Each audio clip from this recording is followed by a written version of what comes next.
Hello, everyone. Welcome to A Time for Growth in the studio with artist Kimberly Nesci. And I should mention, she's also an entomologist. And the subject of her work in both her profession and her artwork is often bugs, as you shall see. So we're very excited to have you here, Kim. So before we get started, I wanted to tell you about a couple events we have coming up soon. Next Wednesday, we have a special panel discussion, A Hitchhiker's Guide to Highways and Byways, Notes from the Past and Present, with Smithsonian curator Jim Deutsch. He will be interviewing people about the adventures of hitchhiking. So join us next Wednesday, the 11th, for that. And then on Thursday, the 12th, we welcome back our monthly comedy shows. And our next trio is the return of comedy at the OK Boomer Corral. And that is hosted by Mark Palchik. That's at 8 o'clock next Thursday. Then on Friday at the Coiner Farm, we're doing an in-person event.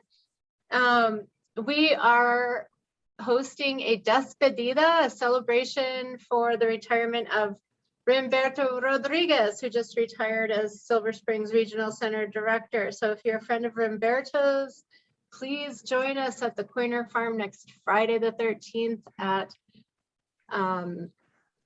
4 o'clock. And it's also a community potluck. And it'll be a nice afternoon. We also are back doing our Twilight Tuesdays performances. They are now 5 to 8 o'clock. Our next program features, next Tuesday is Paradise Bill performing. And that's actually Marcy's husband's band. So if you know Marcy Wolf Hubbard, that's Dave's band. You got to come out for that. And then we have our, this month, we always have a loose theme every month. Last month, we had the theme of paper, and we just had a great program with Christina King, and who's a paper artist. And this month, we are focusing on things that move, movement and transportation, so like bugs fly or crawl.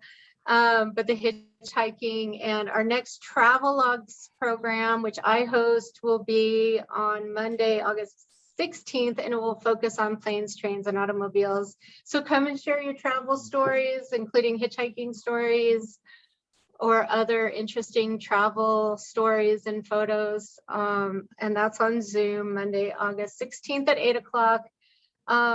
All of our events are made possible with generous support from Montgomery County, United Therapeutics, the Arts and Humanities of Montgomery County, Maryland State Arts, and many others. And now let's get to the program with Kim Nesci. Let me just read you her bio. I'm just scrolling past all these wonderful bugs that she's painted.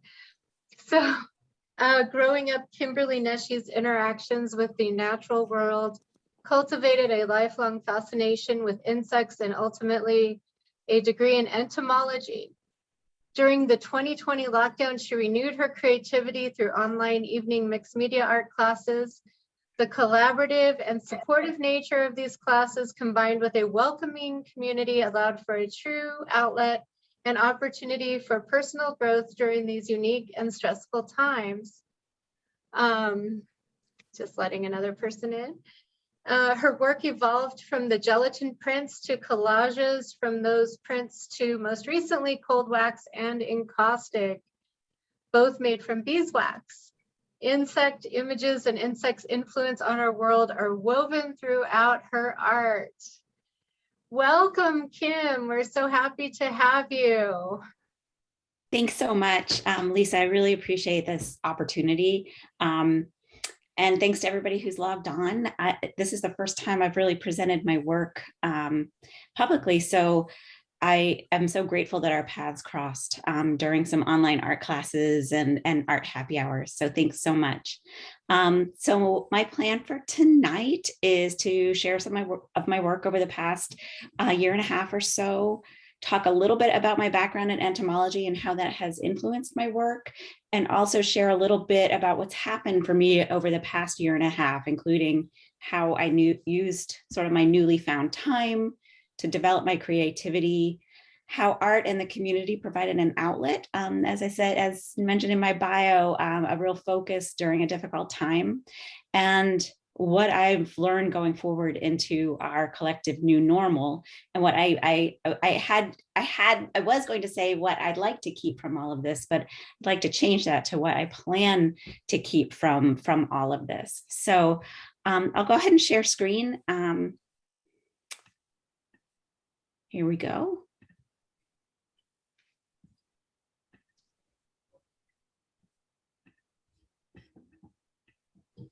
Okay, great.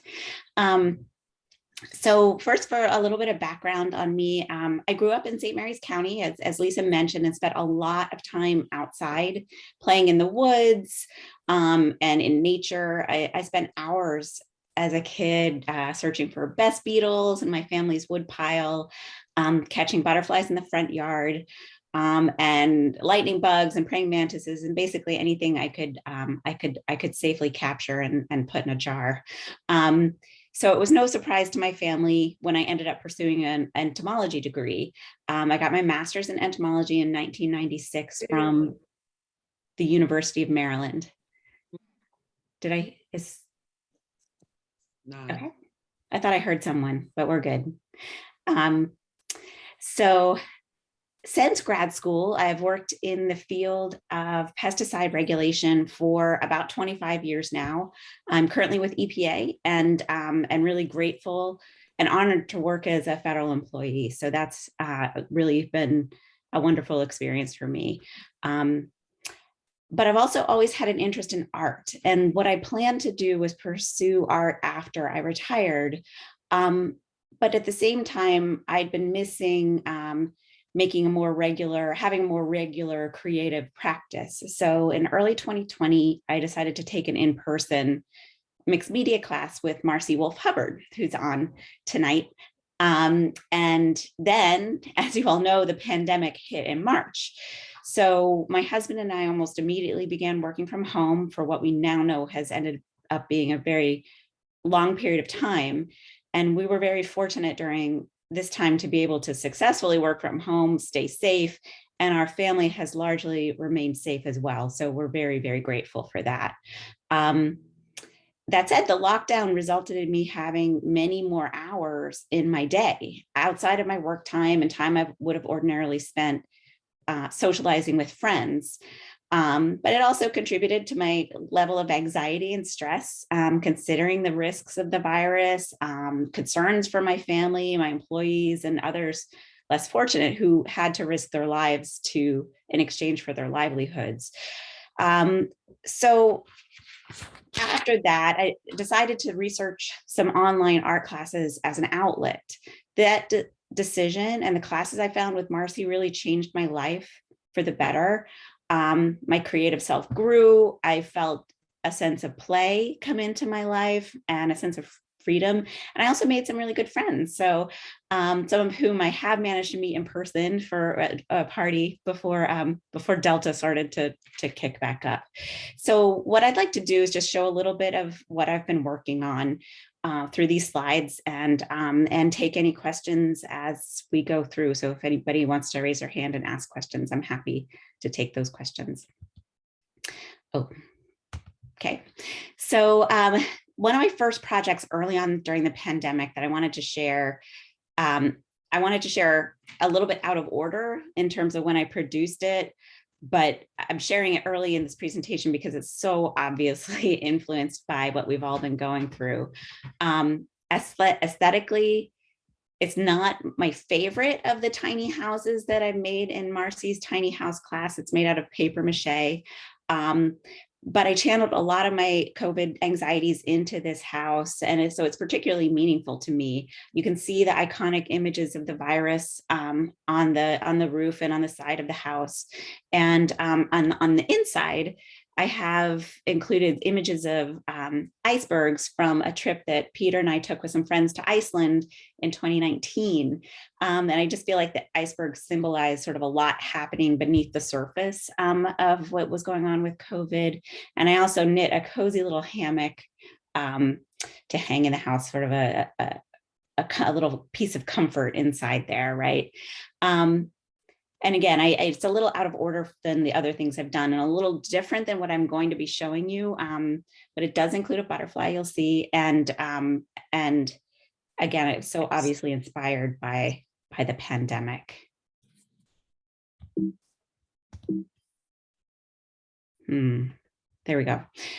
So this next slide, during my 2020 early in-person class I took with Marcy, I learned how to create acrylic monoprints using a gelatin plate. So I didn't do a lot of it in the class, but after the class, I used Marcy's recipe to create my own gelatin plate and experiment with printing different textures, leaves, and then as you can see, some insect cutouts. So one thing I really loved about doing the gel prints was the instantaneous feedback you would get from each of the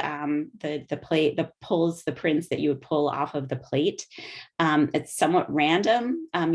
Especially when I was first experimenting, I wasn't quite sure what different things would look like. So each pull was kind of a surprise, and you would get that feedback and could work with that and improve. So these, again, show some of the prints I made using insect cutouts. And the image on the left was a bit of a surprise to me. I had these stencils that I was using, and I laid one of my stencils on a print and was really pleased with the contrast and effect. So you'll see more of that through what I'll be showing you. And this was the first one. This next slide, so building on some of the interest I had in shapes and contrast with the texture of the gel plates, I created a few still life type collages as well using the prints. They were really fun to do because it was almost like a puzzle, figuring out which papers went with which backgrounds and that sort of thing. So assembling the different combinations really was fun for me. And then similarly, I used some of the more neutral gelatin plates to recreate an image of a landscape from our trip to Iceland. So this includes also some oil pastels over top of the gel plates for depth and a little additional shading. But I quite like the effect here of the different print textures. I haven't really pursued many more landscapes, but I do love them. So I could see experimenting with this in the future as well. But back to bugs. So I also took a short watercolor class, and I was inspired by the gel print and insect stencils I'd been playing with a little bit before. So for these pieces, I used acrylics on watercolor paper to gel print some insects, and then added color with watercolor after the acrylic printing process. And in these pieces, you can see some evidence of crocheted and knit lace doilies that I used in some of the printings, particularly in the body of the spider and the longhorn beetle to the right. So several years ago, I went with my cousin to Florida to help him clean out my aunt's house, his mother's house, and following her passing. And as part of that process, we found a number of crocheted and knit lace pieces that had been made by my grandmother and great grandmother. So a big tablecloth and doilies and that sort of thing. And I felt somewhat sad by that, because especially as a knitter, because these items aren't really in style anymore. And even though they were once handmade and likely treasured as such, they aren't so much anymore. And my cousin and I were sort of deciding what to do with them. So I decided to start to use these types of items in my gelatin plate prints, though I did not use my grandmother's. I wasn't able to quite quite do that yet. Instead, I found some other discarded doilies in antique stores and thrift shops and things like that. But I really like the effect that the lace gives with the gelatin plate printing. I also did some neutrals. So some with lots of colors and others with more neutral combinations. And again, this antlion on the right, it also comes from the original antlion adult a couple slides ago. So after playing around with these for a while, one of the things I decided to do was assemble several small gel print watercolors on a black foam board on a canvas. And I really liked also the visual impact of seeing all of them together and the colors. And that was a fun experiment to see, again, a bit of a puzzle, which ones looked best next to which other ones. After that, I moved back towards a little bit of collage, thinking about the vases. I cut out insects from the various gel plate prints I had on paper. And in these insect pieces, you can really see some of the crocheted lace or knit lace impressions in the background. So, you know, there's a longhorn beetle in here, stag beetle, and I chose these and also made some of the cuts sort of following the morphology of the insects to emphasize their nature. And I like the way that these turned out also. I also went to some birds. I did some experimenting with birds as well. Again, in these pieces, you can see the crocheted lace in the background. It's a little more obvious here, a little more regular than in some of the other pieces. And these two herons were some of my favorites of the birds that I did. And they've since sold, so that's kind of exciting too. This next bird is a cormorant. So again, a similar idea, putting together the different colors and getting the contrast of the shapes the way I wanted to for the cormorant. So in these next two pieces, I came back to bugs again, this time longhorn beetles in these circular arrangements. I really like the way in these pieces, the beetles create their own doilies in a way on the doily printed backgrounds. And there was also a puzzle effect here. I tried a number of different combinations of the cutouts before I finally settled on one to actually commit to. People who had been in my classes may remember me texting Marcy a bunch of different combinations and different options before I finally settled on what I wanted. I haven't done a lot of these, but I like the effect, and I could see exploring this a little bit more in the future as well. So in these next pieces, and again, more acrylic gel plate still, I learned how to transfer images using a gel plate. And at the same time, I was decluttering some old school files as a part of our basement remodel, which as an aside also ended up including a little studio for me, which was really nice. And I had a number of old agronomic integrated pest management and other publications that I ended up using in these prints. And if you zoom in, you can see some of the text around, soil oxygen, mechanization of harvesting. I think one of them was, so even though insects are not directly visible or their images aren't obvious in these still life pieces, their influence is really still there. And again, I really like the look of looking at all of these together at once, and having the neutrals and the textures, figuring out which stood out and which worked with the various shades in the background. So I see some of my colleagues from USDA on. So I want to, if you guys want a closer look at these, I'll send you an image, but you can zoom in and see some of the IPM language. It's kind of interesting.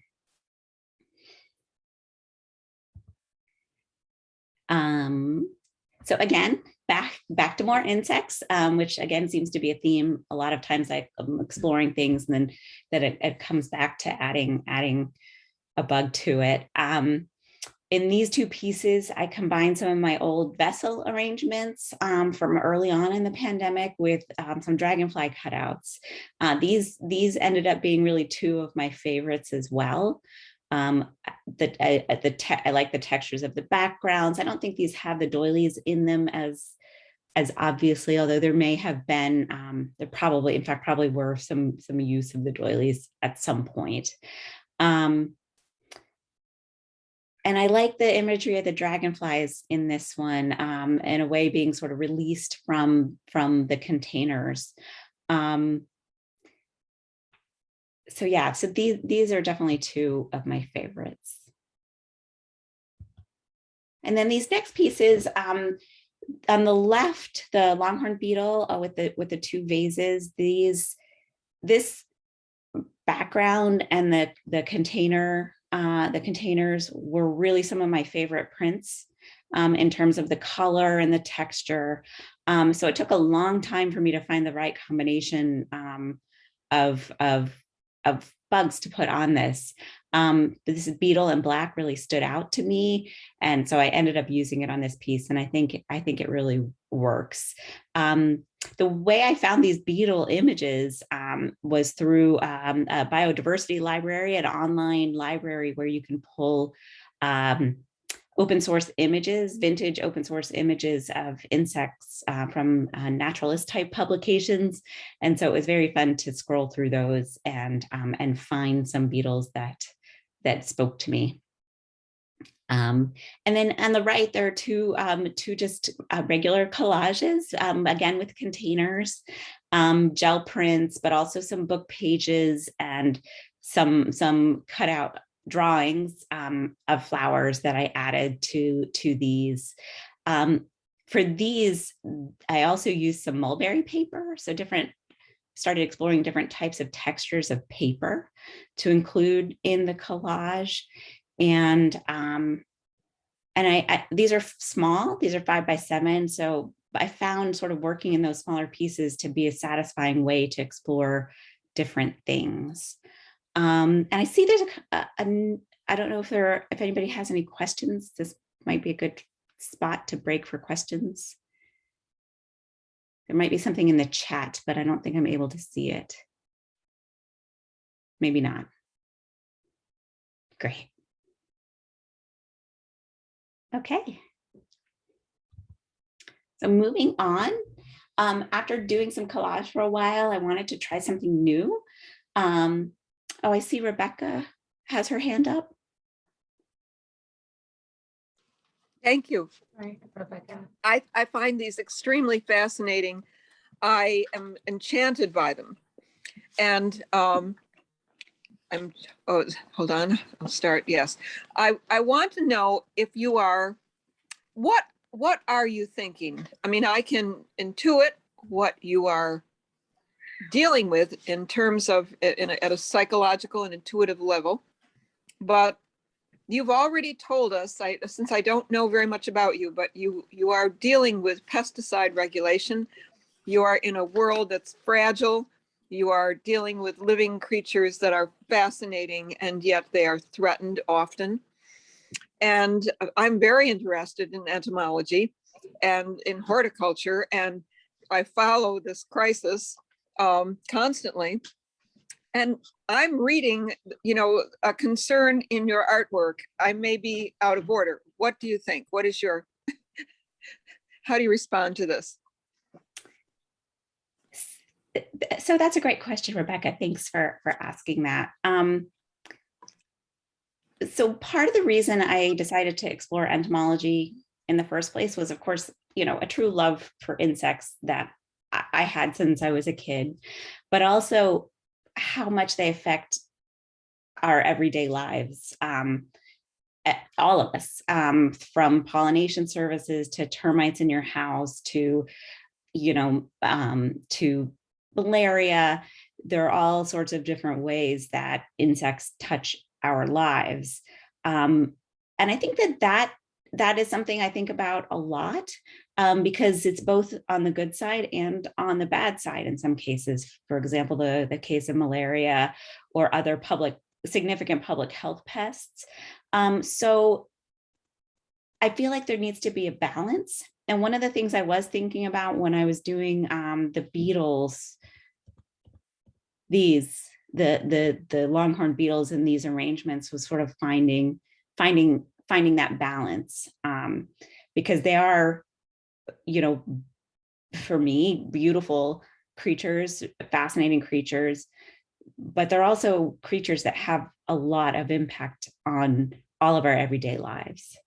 Does that make sense? It does make sense. I'm looking at the forms, the very solid and symmetrical, very strongly defining forms remind me of how, in fact, ancient Egyptians used these same qualities to depict the significance of certain insects. They are, I guess you could say, they are undeniably constant reminders of our place on the planet. Their power is embodied in their depiction. And the staghorn beetle, I'm looking too at the legs, the prominence of these legs. So this is that whole movement, the scope of movement, but your backgrounds are almost diaphanous. They're almost, there's an effect of water and mist. So there's the fragility, to me, the fragility of the atmosphere and the planet and the environment. And then there's the constancy of these creatures. I don't know if that it does. That's something. Okay. It does. Yeah. Thank you so much. Yeah, it's really interesting to hear your interpretation there, and I really appreciate it. So thank you. Okay, so next, cold wax. So after doing collage for a while, I wanted to try something new. So I began experimenting in some different wax mediums. I did take an online encaustic session that didn't really work for me at the time, since encaustic is a very tactile medium and I wasn't really able to see what I needed to while working with it. So I moved to cold wax because I could use my acrylic gel plate prints. And as you might imagine by now, I have quite a collection of them with the cold wax medium. It's a medium that can be combined with oil paints, and it is again made out of beeswax and solvents. So I used that medium in the construction of a number of small 5x7 works. In this one, it's inspired by botanical images, as you can see. I also quite like this blue and rust color combination. It's a little brighter than other things that I've done. But you can also see on the left-hand side, I'm thinking you guys are seeing the left the same way that I am, where I pressed the oil paint and cold wax through some lace to get an impression of the lace on top of the botanical images. So again, back to insect shapes, and in this case, a really different color palette than I've worked in before. I went a little bold here with these red wasps, and in these two pieces, the black leaves are cut from fabric, and I did use the insect shape both as a collage element, but also as a stencil for the cold wax. So you can see in the bottom left and top right, the black sort of negative space around the wasp, that's actually cold wax combined with oil paint. And then a little more neutral again. So on this slide, again, you can see where I used some lace as a stencil, but also the gel plate prints from crochet doilies in the background. And in this one, I also pressed some cold wax and oil paint through the piece of lace around the wasp.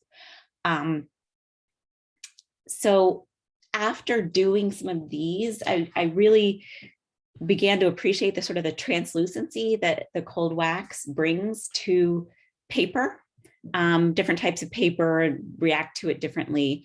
So I wanted to try a little bit of abstract art, since most of what I had done before was representational. And so the next 3 slides show 3 pairs of abstracts using, again, the gel plate prints. These all had lace doily in them somewhere. And I really, again, the translucency between the gelatin plate prints on different types of paper. There are book pages in here as well.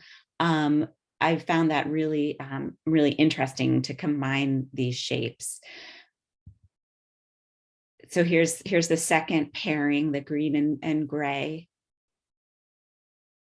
And the dots in here are sort of the irregular dots. That's all from prints using the doilies. And this next one is book pages and other types of paper with gelatin plate print, cold wax, and a little bit of watercolor in some cases on the paper before the pieces were collaged. And again, this was a book about drawing plants. I didn't realize that was quite so obvious, but yeah, so there are words in here reflecting different information about plants, using plants in art.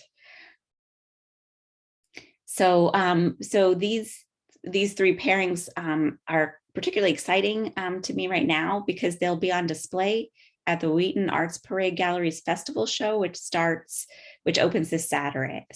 So that's nice too. So what's next for me? More encaustic. So I'm starting to figure out this medium and really, really loving it, thanks to Marcy. The figurative piece here and the forsythia are both sort of early encaustic pieces of mine, and I learned a lot doing them. There's a lot of texture, and there's a lot of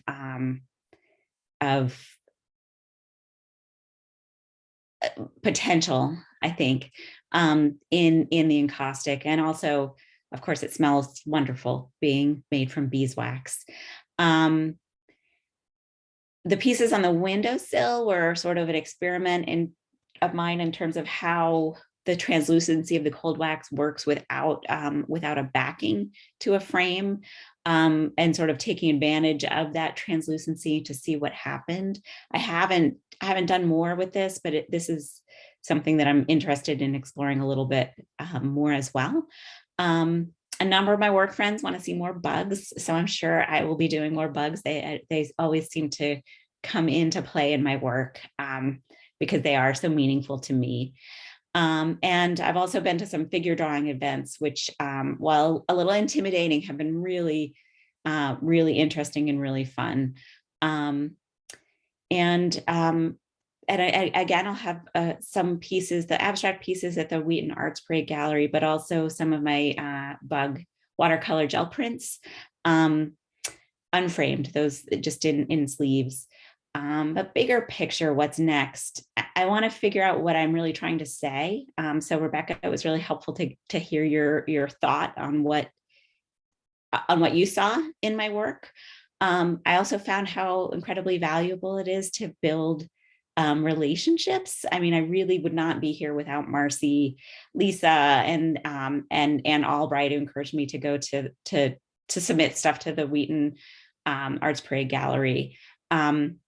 So I want to continue to build and strengthen those relationships in the community, to today was a little bit scary, but the support of my friends and art friends really made it exciting and a little bit safer to be vulnerable. I want to continue to try to view more art in person because I've realized how inspiring that can be. Christina's talk on papermaking was really fascinating. It was really great to see her process and all of those things, I think, contribute to learning more.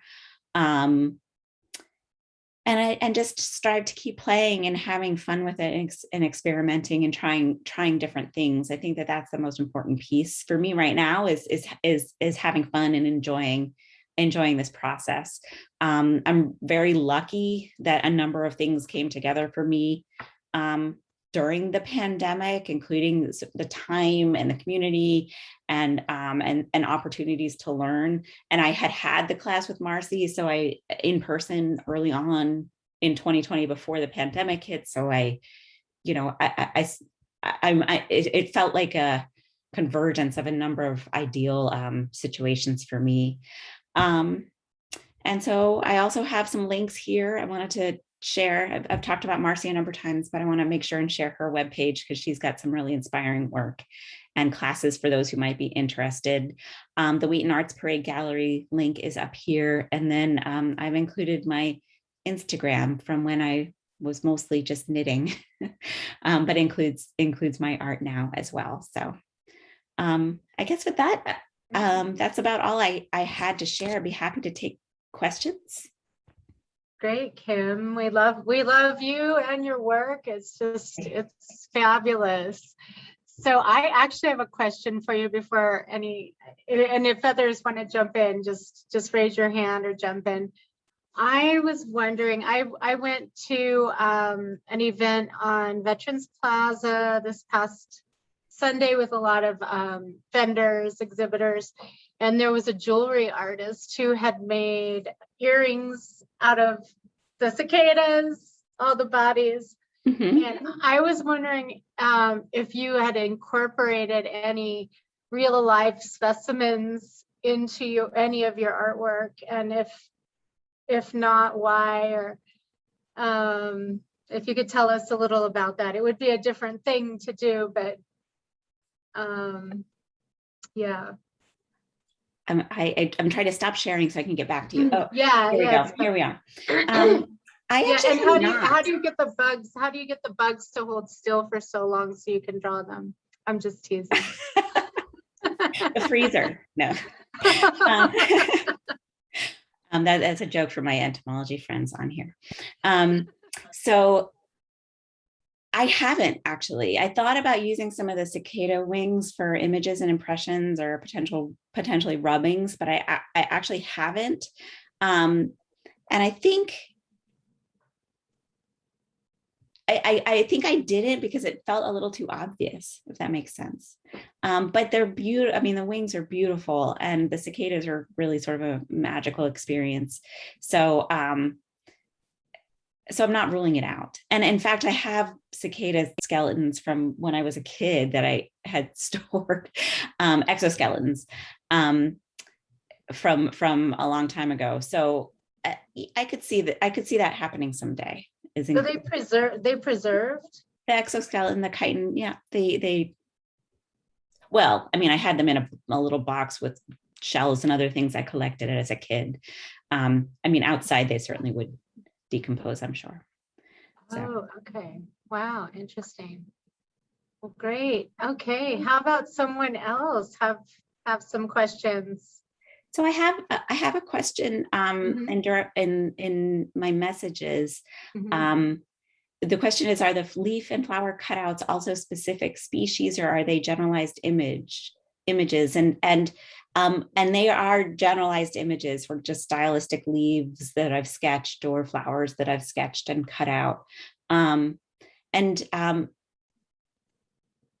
the follow-on question is, does this general or specific distinction matter in my artwork? And that's a great question. I had not thought about that. I think maybe it does, but I'm not sure why yet. So I'll have to explore that a little bit. Thanks for the question. Are there any other questions? Hi, Kim. Yeah. I'm kind of new at Zoom, so I don't know how to raise my hand. Okay. I just want to go back to, I love hearing you talk about your work. It's so fascinating. The especially the pieces that you use, the publications, really stood out to me. I mean, I don't know if you can show those again, but I just think I could totally see you creating a whole series with those, because for me, I don't necessarily notice bugs, but having them, they're constantly in the background. So I love how you portrayed that. Like these are the ones slide 15. 15. Yeah, with the articles. Oh, uh-huh. In the background. It's just, yeah, they're so cool. Thank you. Thanks so much. Okay. So I think Marcy, our teacher and beloved friend and artist, had a question for you also. Well, I don't know about a question because I'm always thinking, but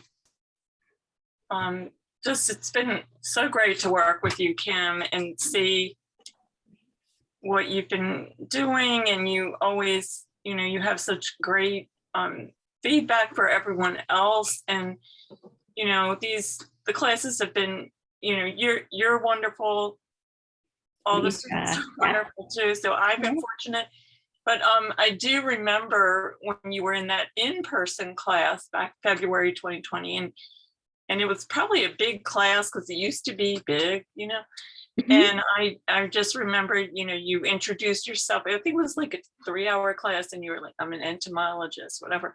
And I just kept like bringing you things because I always have a bunch of stuff, and for you, and you were just so enthusiastic, and you just like jumped on it all. And I have what I made. Right here, I'll grab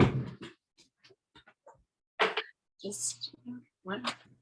So I have what I made in that class, Marcy. I have it up on my shelf because. Right. Oh, you want to enlarge that, or it would be good to see.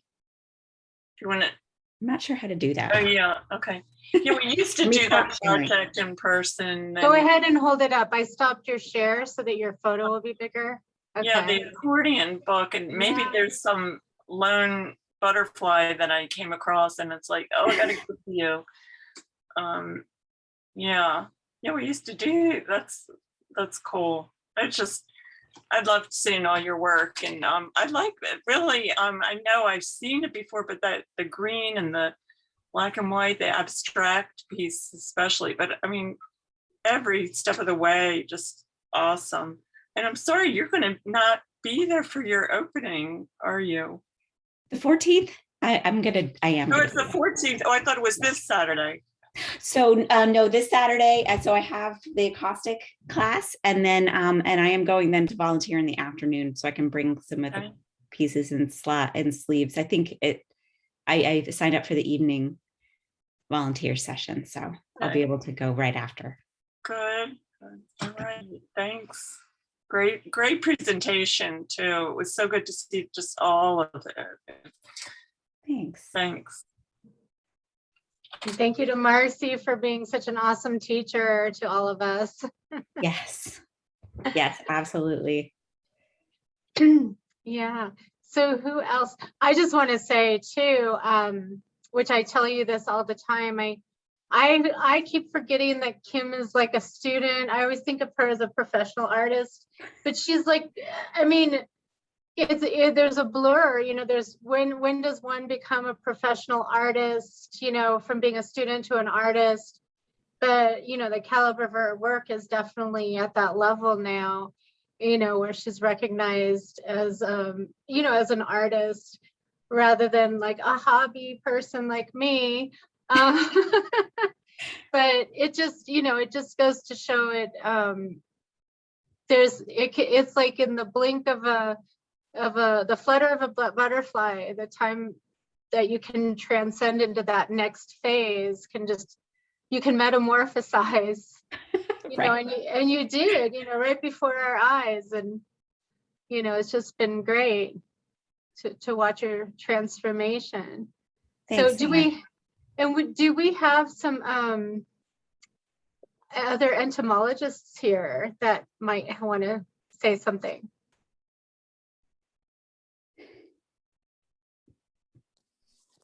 Hi, this is Clayton Myers. Kimberly was my first mentor at EPA.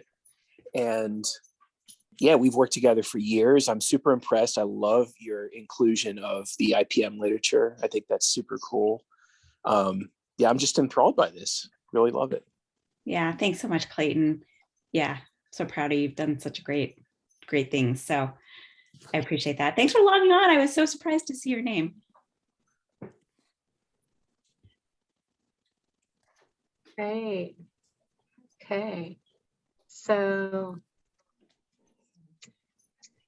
any other questions or comments for Kim before we close? No. Sorry, I have- there's an echo. Is that Rebecca? It is, yes. Okay, go ahead. Just very quickly, I am led to think a lot about certain batiks and textile print designs, and which is another medium that I'm very fond of. But I see that possibility in your work too, not at all to take it away from its significance as, you know, as fine art statement. But I love it. They're entrancing. Thank you. Thanks so much, Rebecca. I appreciate that.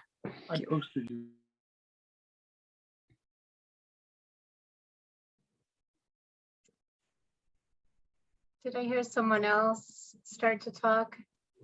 It's hard with Zoom to see where people are.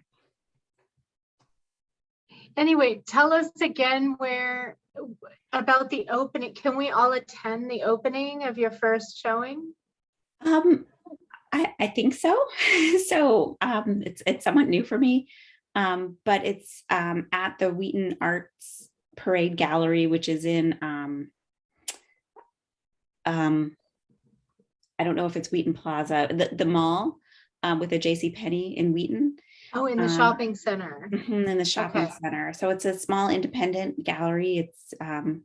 It's you know, self-run and includes work from local artists. You're required to be in Montgomery County to participate. And so I think the show is called Festival. It opens on Saturday.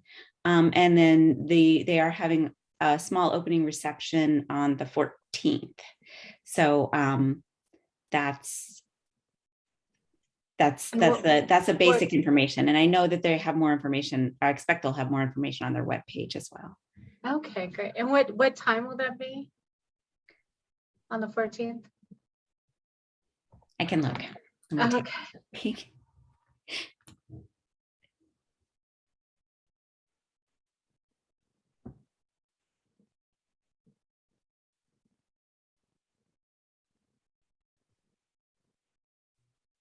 The 14th,